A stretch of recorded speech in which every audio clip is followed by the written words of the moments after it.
Not often do we get to lead with golf. This week, we will be leading our discussion points with Might golf. be a 2-episode freaking podcast here. There's a lot to pop into here. So there's going to be a lot of off ramps to this discussion. I'm sure a lot of discussion, a lot of potential arguments, and Yes. a lot that comes from our discussion. So real quick, last week, Live Golf, the PGA Tour, and the DP Tour formed a new entity. Hold on. Before we even begin, I want to make sure that you clarify the players so that everybody's on board with this giant argument. Live, As I backed said, by the Saudis, backed correct? by the PIF, yes. See, this is where everything's going to get confusing for people. Is Live backed by the Saudis? I honestly want to know. Live is backed by the public whatever fund, investment fund, which is run by Saudis. Yes. PGA, a Tour, non-profit, kind of for-profit organization. 501c6 or 6C organization, yes. Here in America. Mm-hmm. And now this is why I really want clarification. DP Tour. It's a European tour. Nobody knew what the F that was. Yeah, I was going to ask that question. Actually. Right. It's European-based tour. Okay. And all three of them joined forces. All three have decided to join forces for an overarching new entity, which is yet to be named, yet to be decided what it will be called, but there will be this big umbrella of which those three fall into. Keep going. So the two major players, obviously, since nobody really knew what DP Tour was involved with here, this calls into question everything that the PGA Tour had done over the past couple years to keep as many players from joining Live as they could. They also, within this deal, have decided to end all pending litigation, which has come out is, at least at face value, the primary reason for Jay Monahan, the commissioner for the PGA, choosing this path, that they had spent around $150 million in litigation at this point, including, I think, about $100 million from their reserves.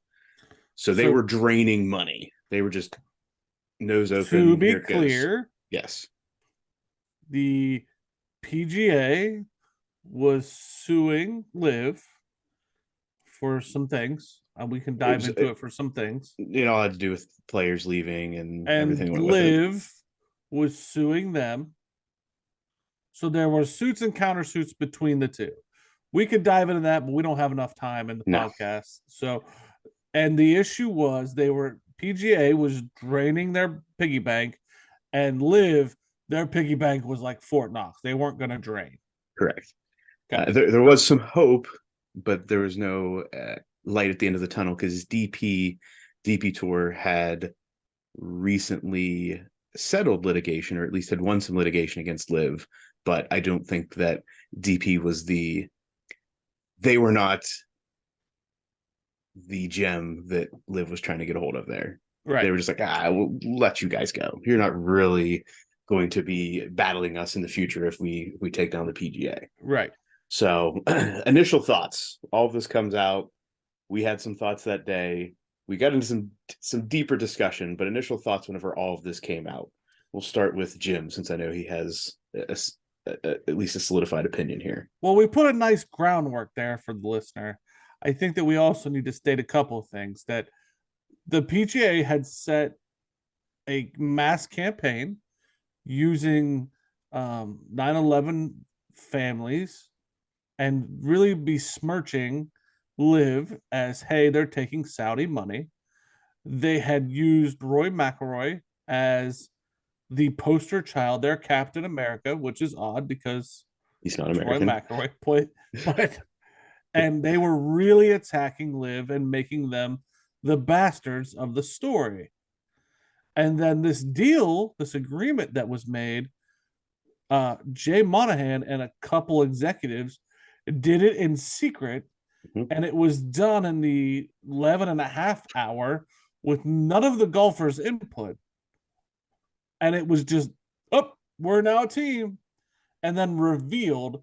Now, who got revealed to? I believe they brought Captain America in before they went public with it and kind of said, hey, Roy, thanks for diving on our sword. but we're about to do this, and we really need Captain America back out there. But While the rest of the PGA golfers are like, huh? I'm like, finding what out happened? it's on CNN. I found this on a tweet. Like there was a lot of tweets Right. going out like, I'm on this tour. How am I finding this major story, this major collaboration, this major news They out? said, I mean, nobody knew. They said there were only like three, what was it, like three guys in the top of the PGA Tour that were involved in these discussions. Yes. Yeah, two of which have like Jay Monahan and Bill Dunn or Dunny. I'm not sure how you pronounce the last name. Are the two major players that have come out. Alex, what were your thoughts when this initial news broke last week? I think I kind of at first forgot about all the shady Saudi stuff, and I was like, it kind of makes sense, I guess. Better to like kind of combine forces, make golf better for golf the game. But the more I think of it, I do agree with Jim in the pieces where you had these guys that were loyal to the PGA Tour and like stuck to their guns, stuck to their morals, and now it's just like, okay, well, we're just gonna do it. And I think it's kind of shitty that in a sport that's primarily like, I mean, it should be ran with a lot of consideration to the athletes. It's not, um, I mean, all sports should, but it's individual. I think they weren't given any respect and being able to like voice their opinion on the matter or have a say of like, hey, yeah, okay, we can let them in this, but you know, I don't know. I feel like it's shady that they didn't get to give their opinion if they were the people that were staying loyal to the process. Right. And Nate, well noted golf aficionado. Nate, what are your thoughts? From the outside looking in and not knowing much about it, I think it just looks really bad on PGA Tour executives. Fair enough. So, as Jim mentioned, Rory McIlroy, the voice of PGA golfers in this PGA Live debate, as was very well outlined in the Netflix documentary Full Swing, which apparently season 2 of that is going to be amazing. So strap up for when that comes out next fall. I think it was the fall it came out, late fall. So strap up for that one.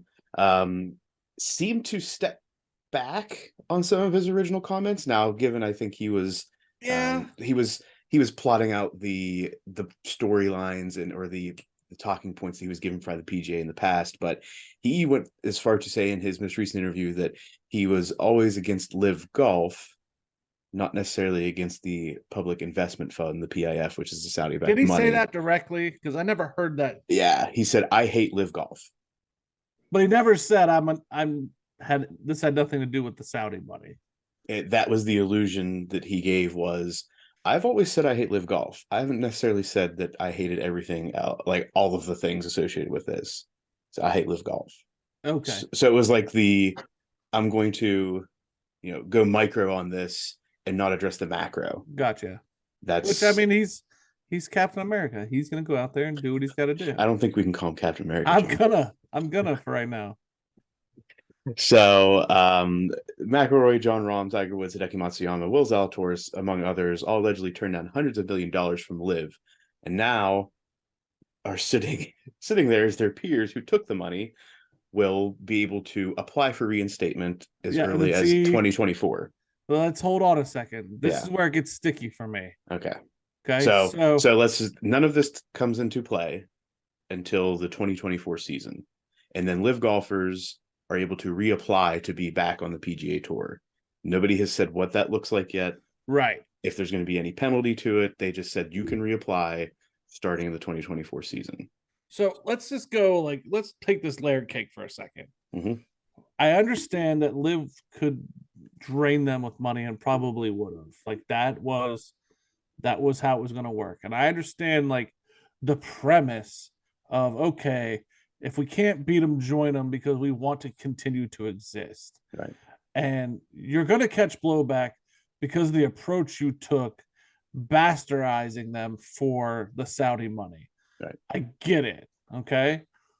But if you're going to do this at the 11th and a half hour and you're going to do this cloak and dagger thing, you should probably have in your back pocket, okay, the big guy and Kepka and all those guys that made a run for it and ditched you, you should have it spelled out. Hey, they left us and took the money. Mhm. If they're coming back, they're going to make less than our guys, or they're going to lose something for not staying loyal. Or, sure, they can come back, but all the other guys that are here are going to get a bonus. They're going to get something for sticking with us. And that should have been announced. They should have been ahead of that. Okay. So that's a talking point I have is, do we think that the PGA players that stayed loyal, that, went out there and took all of the hits, took all of the media attention, Rory's the big one, right? Tiger wasn't really involved in these Tiger discussions. passed up $1 billion. Yeah, reportedly up to $1 billion. Yeah. So do those players, those golfers, stand in line to get something, or should they get something from the PGA Tour for not jumping ship? Yes. Yes. I agree. Agreed. Okay. So I think we're all in agreement there. Those PGA players should get something for not running away and taking the huge payday, because now that money's coming to them anyway, in some way. And there is a discussion that there's been no statement, there's been no plan for what live golf looks like moving forward, if it will even exist, or if they're just going to like take elements of it. It's like if the NFL absorbed the USFL and XFL and said, hey, we want all the cool things that you did, and we're going to incorporate it into what we do. So there's been no discussion of what this looks like for live moving forward. I think the big fear is if the NFL took the USFL and then said, we're going to also take any player that defected and we're going to act like you're part of us because it's cool. Like, that's the real concern, I think, for me at least. Is like Koepka and the big guy, if they walk in like nothing happened, right, I'm going to get real hot. well, That's the one of big big one, things. the big one for me, the big player that's going to be interesting Phil? is Phil, Yeah. because Phil went total like Chris Gaines, Garth Brooks stuff, Yeah. which apparently Garth Brooks is putting out. Yeah. He's coming back. Chris Gaines. Yeah. But, 5 of them. Yeah. Go ahead. So, yeah, Phil's going to be the biggest one, because Phil was very outspoken about his move to live, the reasons he was doing it, and he embraced the kind of, that guy. He just started to dress in all black. It's kind of like doing all of the things to kind of provoke more that went into it. So I think Phil's the one that I'm interested to be going on. So we'll do a little off ramp here from Wednesday, I believe, is the all player meeting at the RBC Canadian Open, which was the day of the announcement. They had an afternoon or evening heated and intense discussion, as it was described, with some players, as you would expect, calling for Jay Monahan's resignation. Rory was there and apparently was told to fuck off from a low-ranking player after Grayson Murray called for Monahan's resignation, to which Rory said he should play better, prompting Murray to respond as such. So can you just think yourself in a room like that, where he's like ranked 200th, like 200 something, which is really an amazing golfer, but he's not making the big cash. Sure. And Roy tells him, hey, you weren't getting paid anyway, bud. Start playing better. Maybe we can have a discussion then. Yeah, I think that's where the Captain America vibe for me comes in. Like, you're just drinking the Kool-Aid, Roy. Yeah. Because in essence, right, if you're ranked 200, whatever the bottom number is to be on the tour, right? And however many guys are in live come over, they're going to knock you off the chart because of them coming over. But they're still going to be, so this, I guess, is my question, and maybe all of this isn't laid out yet, but how are they going to do that? Like, that hasn't been spelled out. That's those guys have to reapply to get back on the PGA Tour. Yeah, there's been no discussion of what that reapplication or what they have to do or not do to actually be, for that application to be accepted. But if 300 is the cutoff, big guys allowed back on, number 300's pissed off. Hey, I'm here. I didn't jump. Like, I'm making things happen, and you're going to throw me off because that unloyal piece of shit took the money and ran on you? Right. And then Roy saying, play better. Fuck you. So some of this comes down to, which you can maybe start to piece through what could be happening, is some of the tenets of this agreement. This was part of a statement from PGA. The agreement includes that the Public Investment Fund, PIF, will make a financial investment to become a corporate sponsor of the PGA Tour. So they're going to flow money directly to the PGA Tour. That's PIF, a nonprofit.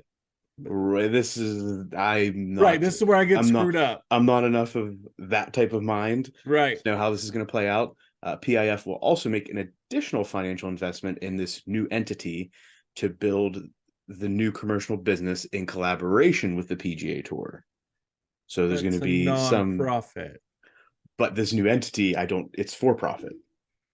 This new entity is a for-profit endeavor.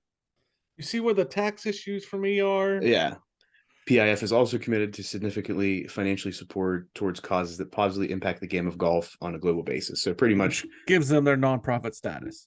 and Liv was already doing that. They held events in Australia, other places that had not really been places where you had seen major golf happening, at least with major professionals or the big names.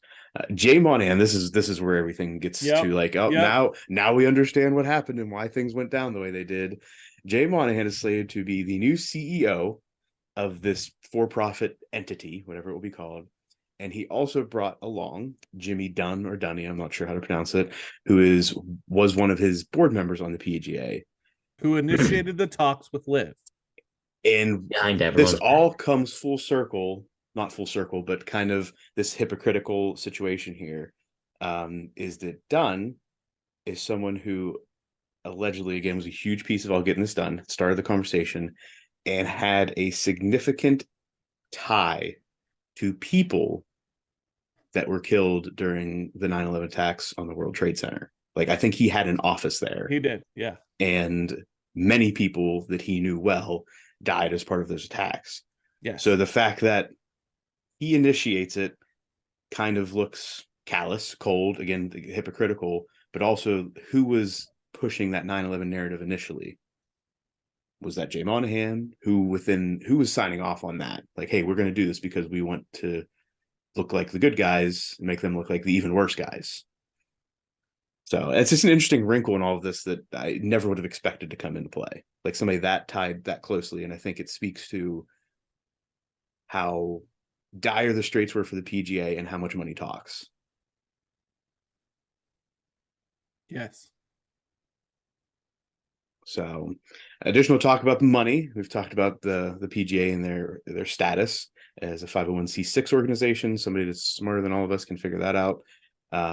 They may continue to operate in this manner, taking advantage of the tax exempt situation, possibly being able to funnel money through the new entity and Liv while making payments through the PGA.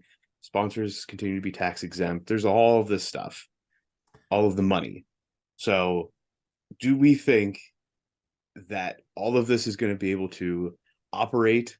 Some of them operate in this tax exempt status and figure out all of the loopholes to make all of the money. Absolutely. It's going to happen. Yes. Here's my, I have a couple wavering. This show is not political, just FYI. But, okay. What? If you have an organization, Amazon, Microsoft, if you go through the annals of time and history, if you have an organization that dominates a certain thing, the internet, mass production of or mass delivery of products, typically your government tends to open their eyes and go, what's going on when something like this happens? Mm-hmm. Because the word monopoly starts to come into play. Right. You tell me how another golf organization can now exist in our country given this new conglomeration. It cannot. But, okay, given our current political climate, I guarantee you that no matter what party affiliation, some political person has their finger in this cookie jar from probably both sides of the aisle. Mm-hmm. So there's probably lobbyists all over the place making this work. Trying to be, oh no, they'll stay tax exempted. We'll make this happen. Correct.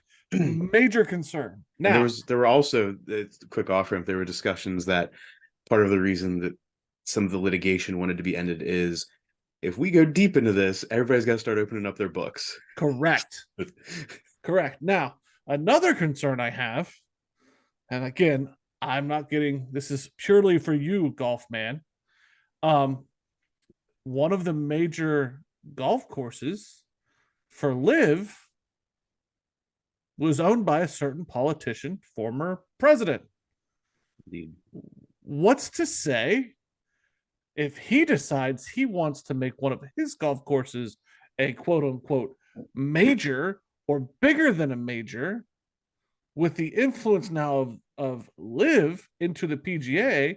What's to stop one of those golf courses from being bigger than a major?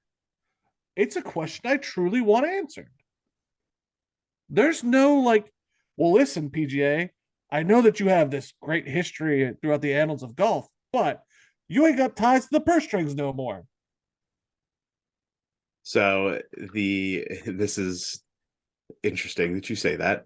The statement had come out that the PGA will still have control over everything inside the ropes, quote unquote. Right? Yeah, unless you don't have the money. No. Inside the ropes is just what happens once the tournament starts. Right. What happens outside of that and where tournaments are may be a whole different ballgame. And I do think there is something to be said about how the influence of this new entity is apparently going to have more members on the board that have PGA Tour affiliations than anywhere else. Well, that's how it starts. Who knows what's going to happen in 5-10 years? I mean, whether you like him or not, and I'll just take the elephant out. Whether you like him or not, Trump loves golf. Oh, He yeah. owns several golf courses. Oh, that's who you're talking about? Right? Like, he loves golf. Yeah. So if he decides that he wants his golf course to be one of the majors, like, I don't know how you stop that. Like, I just don't. He has the money to do it.